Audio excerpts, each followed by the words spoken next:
சீக்கிரம் ஆடுங்கண்ணே. என்ன சீட்டை பார்த்து சிரிக்கிறாரு? ஒருவேளை நிறைய ஜோக்கரா? என்ன தானா சிரிக்கிறீங்க?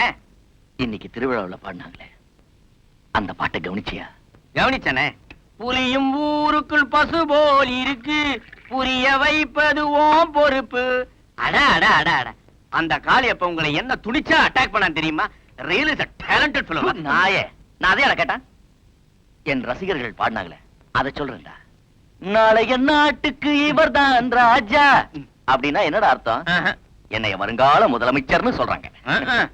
ஏதோ சின்ன பசங்க உணர்ச்சி வசப்பட்டு பாடிட்டாங்க, இத போய் பெருசா எடுத்துக்கிறீங்களா? தொண்டர்களோட உணர்ச்சியை மதிக்கிறவன் தான் தலைவன். அதனாலதான் நான் புதுசா ஒரு கட்சி ஆரம்பிக்கலாம் முடிவு பண்ணிட்டேன். ஐயோ, இன்னொரு கட்சியா? நாடு தாங்காதண்ண, இருக்கிற பொழப்ப கெடுத்துக்காதீங்க. டே, வெறும் நடிகனா இருந்தா பணம் புகழ் மட்டும் தான் கிடைக்கும்.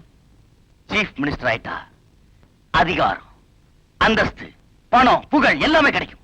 அதுக்கப்புறம் நான் வச்சதாண்ட சட்டம். சரிதானே? அரசியல் தலைவர் ஆகிறதுக்கு உங்களுக்கு என்ன தகுதி இருக்கு? ஐயோ, என் எச்சல தின்னுட்டு எனக்கே என்ன தகுதி இருக்குன்னு கேக்குறியா? பிச்சைக்காரன் நாய. அண்ணே, நான் சொல்லுவேனா? ஜனங்க அப்படி சொல்லுவாங்கன்னு சொல்ல வந்தேன். ஏய் ஏய், எனக்கு என்னடா தகுதி இல்ல? நான் போற இடம்லாம் மக்கள் வெள்ளம், நடிக்கிற படம் எல்லாம் silver jubilee, golden jubilee, platinum jubilee. எனக்காக ஆயிரக்கணக்கான ரசிகர் மன்றங்கள், லட்சக்கணக்கான தொண்டர்கள், அவங்க எல்லாம் எனக்காக உயிரோட தயாரா இருக்காங்க. சுருக்கமா சொன்னா நாடறிந்த மனிதன், பாப்புலர் ஃபிகர். அப்படி பார்த்தா 9 கொலை பண்ண கூட தான் ஊரெல்லாம் தெரியும். அதுக்கோசரம் ஜனங்கள்லாம் அவனை சீஃப் மினிஸ்டர் ஆக்கிட முடியுமா? அண்ணே, சீஃப் மினிஸ்டர் ஆகணும்னா சில தகுதி எல்லாம் இருக்கு. நீங்க என்ன சுதந்திர போராட்டத்துல கலந்துட்டு ஜெயிலுக்கு போயிருக்கீங்களா? இல்ல மொழி போராட்டத்துல கலந்துட்டு தண்டவாளத்துல தலைய கொடுத்தீங்களா? அட்லீஸ்ட் விலைவாசி போராட்டத்திலாவது கலந்துருக்கீங்களா? என்ன செஞ்சீங்க? மக்களுக்குன்னு ஒண்ணுமே செய்யல. படத்துல நடிக்கிறதுனால எல்லாருமே சீஃப் மினிஸ்டர் ஆயிட முடியாது. கனவு காணாதீங்க. நீ ஜனங்களை புரிஞ்சிட்டது அவ்வளவுதான்டா. இந்த ஜனங்க இருக்காங்களே மாங்கா மடையனுங்க, அவனுக்கு சினிமா எது அரசியல் எதுன்னு பிரிச்சு பார்க்க தெரியாது. என்ன எடுத்துக்கைய, நான் பரம அயோக்கியா, ஆனா ஜனங்க உத்தமங்கிறான். ஏன்? ஒவ்வொரு சினிமாலையும் நல்ல நம்பி. அண்ணே, ஜனங்க எல்லாம் பாவம், அவங்களை ஏமாத்தலாமா? டேய், நாம ஜனங்களை திருத்த வந்திருக்கோம். அவன் கிட்ட இருக்க முட்டாள்தனத்தை பயன்படுத்தி பதவியை பிடிச்சுக்கணும். அதான் புத்திசாலித்தனம். அண்ணே, நீங்க பயங்கரமான ஆளுண்ணே. எலெக்ஷன்ல நிக்காமலே முதலமைச்சர் ஆயிடுவீங்க. பின்ன படுத்துக்கிட்ட முதலமைச்சரா முடியும். அண்ணே, நீங்க முதலமைச்சரானா அட்லீஸ்ட் எனக்கு பிரதமர் பதவியாவது கொடுங்கண்ணே. சீஃப் மினிஸ்டர் விட பிரைம் மினிஸ்டர் பெரிய போஸ்டரா? அதுக்கு கம்மி ஏதாவது கேளு. அது கம்மியா நிதி அமைச்சராவது கொடுங்களேன் பாப்போம். அண்ணே, என் தம்பி ஒருத்தானே ஆட்டோ ஓட்டிட்டு இருந்தான். அவன் தெரியாதனமா ஒருத்த மேல ஏத்தி சாவடிச்சிட்டான். அது ஒரு பெரிய விஷயமா எடுத்துக்கிட்டு அவன் கிட்ட இருந்த லைசன்ஸ புடிங்கிட்டாங்கண்ணே. அவனுக்கு இந்த போக்குவரத்து அமைச்சரா கொடுத்தீங்கன்னா ஆக்சிடென்ட் எல்லாம் ஆகாம இருக்கும். ஓகே, ஆகிறேன். ஏத்துங்கண்ணே. அவுட்டா?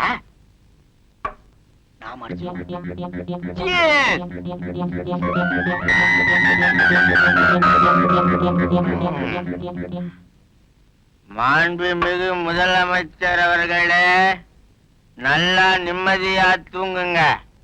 காலையில கோட்டைக்கு போய் குடி ஏத்தணும். முதலமைச்சர் பிரேம்நாத், முதலமைச்சர் பிரேம்நாத். வணக்கம் வணக்கம் மாஸ்டர். வாங்க உட்காருங்க மாஸ்டர். நேத்தே உங்களை எதிர்பார்த்தேன். ஆமா சார், ஏவிஎம் ஸ்டுடியோல ஒரு ஷூட்டிங் சார். அதுவும் குதிரை ஃபைட். ஹீரோ வேற புதுசா உயிரை வாங்கிட்டான் சார். ஏன்? அவன் ஹிந்தில பேச, நான் தமிழ்ல பேச, ஒரே மொழி பிரச்சனையாயி ஷூட்டிங்கே பேக்கப் ஆயிடுச்சு சார். அதான் தமிழ்காரன ஹீரோ பண்ணனும் சொல்றேன். கரெக்ட்டா சொன்னீங்க சார். சார், நம்ம படத்துல எத்தனை ஃபைட் சார்? மொத்தம் 2 ஃபைட் மாஸ்டர். இப்ப எடுக்க போறது கால ஃபைட். கால ஃபைட்டா? அது நம்ம கை வந்த கலை சார், அசத்திடுறேன். அதுக்கு தான சூப்பர் சூப்பராயன போட்டா. ஐயா சாமி, மகராசரே கும்பிடுறேங்க. யோ, யார் அவங்க எல்லாம்? யோ, உங்களை வெளியில தானே இருக்க சொன்னேன் சார். உள்ளூர் கூத்துக்காரங்க, நல்ல திறமைசாலிங்க. எப்படியா நம்ம படத்துல போட்டுக்கலாம் சார். ஏன் முண்டம், எல்லா வேஷத்துக்கும் ஆளு போட்டாச்சுன்னு உனக்கு தெரியாது?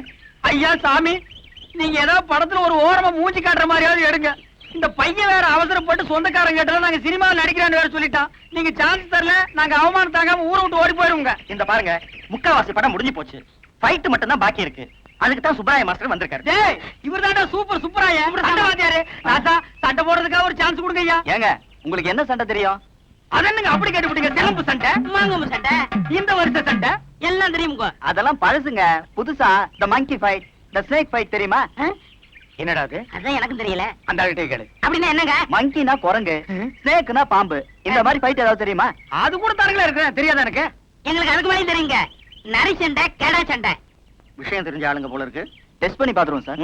ஆமா, ஏதோ ஆட்டுக்கடா ஃபைட் தெரியும்னு சொன்னீங்களே, செஞ்சு காட்டுங்க பாப்போம். என்னடா இது? ஆடுனே. வாடா. ஏய், என்னடா இப்படி தெரியாத சண்டையில சொல்லி வம்பு மாட்டி விடுற? சும்மா இருங்கண்ணே, அப்படி சொன்னாதான் சான்ஸ் கிடைக்கும். ஆடு முட்டுறது பார்த்தது இல்ல? அதுதானே. அதான் கேட்டா நான் ரெடி. நானும் ரெடி. இருடா. நீ ட்ரவுசர் போட்டுக்க, நான் போடல. அப்புறம் ஏதாவது வம்புல மாட்டிக்க போகுது. அதுக்கு நான் என்ன பண்றது? ரெடியா? Ready sir. Ready sir. 1 2 3.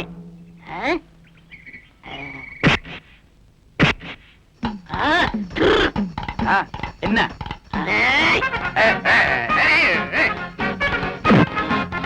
நல்லாவே முட்டிக்கிறாங்க சார்.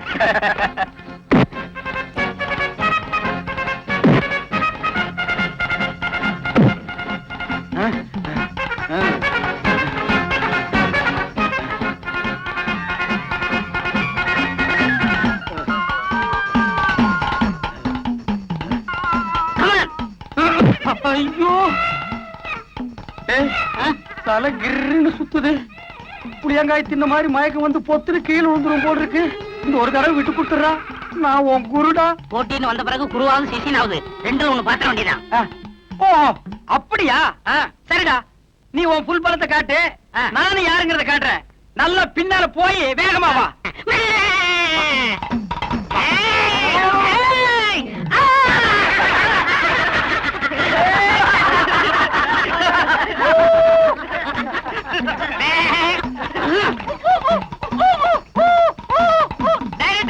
நான் ஜெயிச்சிட்டேன். வெற்றி வெற்றி.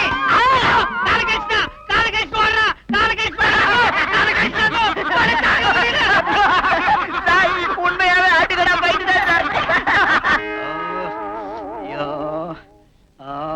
என்னண்ணே கால்ல கட்டு போட்டு உட்காந்துருக்கீங்க? சொரி நாய் ஒண்ணு கடிச்சு வச்சிருச்சு. சொரி நாயின்னு தெரியுதுல்ல, கொஞ்சம் விலைக்கு போக வேண்டியதானே? எல்லாம் பழக்கப்பட்ட நாய் தான்.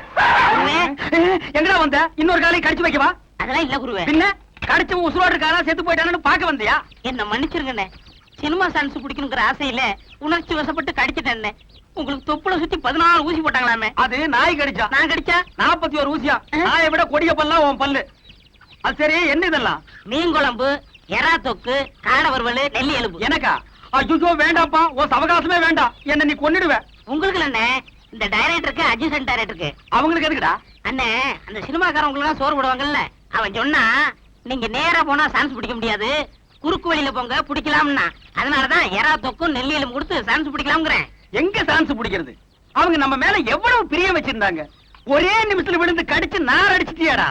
அதெல்லாம் மறந்துருவாங்க அண்ணே, இத கொடுத்தா மயங்கிருவாங்க. நல்லி எலும்பு கொடுத்து அவங்களை புடிச்சிடலாங்கிற. ஆமா. சரி புறப்படு. எந்திரிங்க. அம்மா, பாத்து. என்ன சினிமாவோ இப்படி என்ன கூட்டிட்டு போறியே. டேய், ஆளுக்கு ஒரு பக்கமா போய் ஊரு பய ஒருத்தனை விடக்கூடாது. எல்லார்கிட்டயும் வசூல் பண்ணிடணும். அண்ணே, அதோ சினிமா பாட்டி வராங்க. ஒரே அவன் கமிக்கிருவோம். வாங்கடா. வணக்கம் பாட்டியம்மா. என்ன பாரு? நீங்க சௌக்கியமா இருக்கீங்களா? ஏதோ இருப்பா. வீட்டுல தாத்தா சௌக்கியமா? எல்லாரும் நல்லா இருப்பா. பேசிக்கிட்டே இருக்கே, பாட்டிக்கு ஒரு சீட்டு கொடுறா. என்ன பாரு, பாத்த வச்சுட்டா? இல்ல பாட்டி, நம்ம டைகர் பிரேம்நாத் சார் இருக்காருல்ல, அவருக்கு மன்றம் கட்டுறதுக்காக நாங்க வசூல் பண்ணிட்டு இருக்கோம். நம்ம ஹீரோவுக்கா? ஆமா பாட்டி. அந்த மகாராசனுக்கு இல்லாத காசா? இந்த 20 ரூபா எடுத்து வச்சுக்க. நான் போயிட்டு வரேன். 20 ரூபாயா? டேய், எல்லாரும் நம்ம கேட்கறத விட அதிகமாவே தராங்க. இனிமேல் 5-10 வியாபாரமே கூடாது. எல்லாம் 50-100 தான். என்னண்ணா பாக்கெட்ல எவ்வளவு பணம் வச்சிருக்கீங்க? டேய், நம்ம அண்ணங்கிட்ட என்னடா கேட்டுக்கிட்டு ஒரு 50 ரூபா எதிரா. என்ன முத்து, என்ன விஷயம்? எல்லாம் நல்ல காரியமா தானே. நம்ம ரசிகர் மன்ற ஓலக்கோட்டாயை பிரிச்சுட்டு புதுசா ஒரு பெரிய கட்டணமா கட்டலான்னு இருக்கோம். அதை எங்க தலைவர் கையால தான் திறக்கலாம்னு இருக்கோம். இத பாருங்க, உங்களுக்கு ஏதாவது பிரச்சனை இருந்தா சொல்லுங்க. உங்க வீட்டுல ஏதாவது விசேஷமா 50 இல்ல 100 ரூபா கூட தரேன். ஆனா கண்ட பொறுக்கிங்களுக்கு எல்லாம் மன்றம் கட்ட ஒரு பைசா கூட கொடுக்க முடியாது. எங்க தலைவரை பத்தி பொறுக்கி கேட்க பேசுற வேலையில வச்சுக்காத. ஏய், பொறுக்கின்னு சொல்ல வேறடா சொல்ல. எங்களை பத்தி எதுனாலும் பேச, எங்க தலைவரை பத்தி ஏதாவது பேசுனா உனக்கு தான்டா அவன் தலைவன். என்ன பொறுத்த வரைக்கும் பொறுக்கிதான் கைய.